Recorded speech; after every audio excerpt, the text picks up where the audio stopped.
Bon début de journée avec Franck Le Champagne, 8h. Ségolène Royal en tête, Bertrand Delanoë et Martine Aubry derrière. Les militants du PS ont voté hier soir. Dans la Marne, la tendance est radicalement différente. 538 militants se sont prononcés.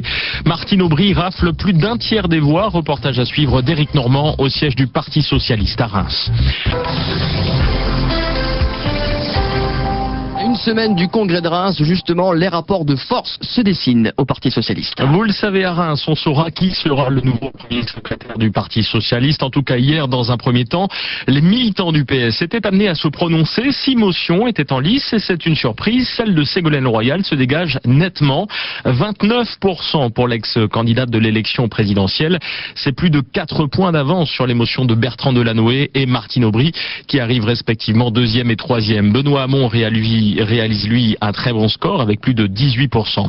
Dans la Marne, les militants ont en revanche placé en tête Martine Aubry à plus de 38%. Une motion choisie par la maire de Reims ou encore Vitry-le-François.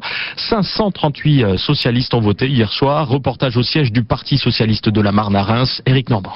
Dans les locaux exigus de la rue Thillois, il est 22h30. Les résultats remontent des 15 sections au compte-gouttes. 57% pour motion. Jean-Paul, t'as que vas-y. 24 inscrits. Oui. Les regards sont braqués sur l'ordinateur. On passe sa soirée au téléphone.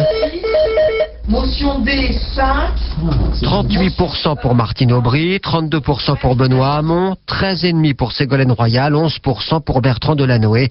Jacques Meyer, le secrétaire fédéral de la Marne. Je pense que c'est un petit peu atypique. On peut s'attendre que Delanoë ou Ségolène Royal fassent un bien meilleur score au niveau national. En fait, c'est parce que la tendance de Benoît Hamon, traditionnellement, a toujours été fortement implantée. Beaucoup de socialistes de Châlons sont issus du mouvement trotskiste. Ils représentent en quelque sorte la gauche du Parti socialiste. Sur Reims, c'est un raz-de-marée pour Martine Aubry. On pouvait s'y attendre dans la mesure où aussi bien Adi Nazan que moi-même soutenions cette motion. C'est maintenant au niveau national que tout va se jouer. Régine, militante à Cormontreuil. Oh moi, je suis une vieille militante, alors je m'affole pas trop. Je sais que le PS est très divers. On n'a pas milité pour se retrouver avec un parti écartelé. On va voir, c'est la... Des clans, la guerre des chefs, un consensus improbable. Arnaud se veut pourtant optimiste. En tout cas, je peux vous assurer que nous, c'est pas juste un affichage, c'est une vraie volonté d'arrêter les discordances et d'arrêter peut-être une image chaotique que les Français retiennent. On verra dans une semaine, mais ça, c'est une autre histoire. A signaler également qu'hier soir, Jacques Meyer, le premier secrétaire fédéral de la Marne, a fait savoir qu'il était candidat à sa propre succession. Département par département, c'est aussi l'un des enjeux du congrès de Reims.